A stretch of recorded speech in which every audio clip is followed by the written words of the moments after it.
Hi friends, మా mummy బీరకాయ విత్తనాలు పెద్ద పొట్లకాయ చిన్న పొట్లకాయ విత్తనాలు పెడుతుంది. ఎలా గ్రో అయినా చూడండి.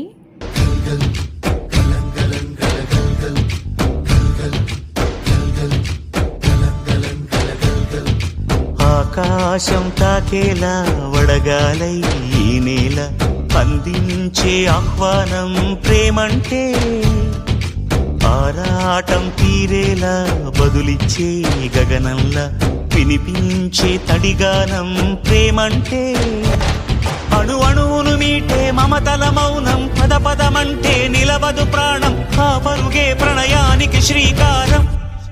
దాహంలో మునిగిన చివురుకు చల్లని తన చెయ్యి అందించి స్నేహంతో మొలకెత్తించే చినుకే ప్రేమంటే, మేఘంలో నిద్దురపోయిన రంగులు అన్నీ రప్పించి మాగాణి ముంగిట పెట్టే ముగ్గే